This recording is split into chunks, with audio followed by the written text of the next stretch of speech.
நம்ம வீட்டுக்கு எல்லாரும் வந்திருக்கோம். நைட்டு ஃபுல்லாக தூக்கமே இல்லை. நல்லா கதை பேசிட்டு தூங்கவே ரொம்ப டைம் ஆயிடுச்சு. ஆனால் காலையில் கொஞ்சம் வேகமாகவே எழுந்திரிச்சாச்சு. அத்தாச்சி எல்லாருக்கும் டீ போட்டு கொடுத்துட்டு இருந்தாங்க. அத்தாங்க நல்லா புச்சு புச்சுன்னு இட்லி வச்சு கொடுத்துட்றாங்க. நமக்கு காலையே நல்லா பசி.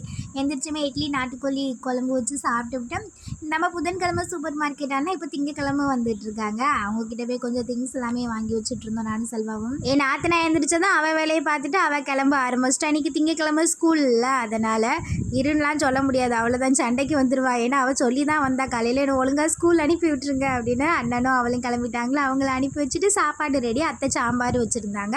எல்லாருமே சாப்பிட்டுட்டு அப்புறம் அத்தாச்சி ஃபேமிலியும் கிளம்ப ஆரம்பிச்சிட்டாங்க. மருமையனுக்கு ஸ்கூல் இருக்குல்ல, நாங்கள் போய் ஸ்கூல் கொண்டு போய் விட்டுறணும் அப்படின்னு.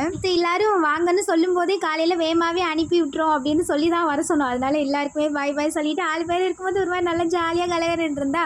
காலைல மொத்தமாக கிளம்பும் போது ஒரு மாதிரி டல்லாக தான் இருந்தது. சரி நமக்கும் இன்றைக்கி வேலை இருக்குது. நானும் செல்வம் ஒரு சின்ன வேலையாக ராம்நாடு போகணுமா, அதனால் நாங்கள் எங்கிட்ட ஃப்ரெஷ் ஆகிட்டு கிளம்பிட்டு இருந்தோம். அத்தையும் மாமாவும் அவங்களுக்கு ஒரு சின்ன வேலையாக இருக்குது அப்படின்னு ஆனாந்தூர் கிளம்பிட்டு இருந்தாங்க. வீடியோ அப்டேட் பண்ணும்போது நம்ம ஆல்ரெடி ராம்நாட்டில் தான் இருக்கோம். அந்த வேலை முடிஞ்சோது நம்ம கிளம்ப வேண்டியது தான். நெக்ஸ்ட் வீடியோவில் மீட் பண்ணலாம்.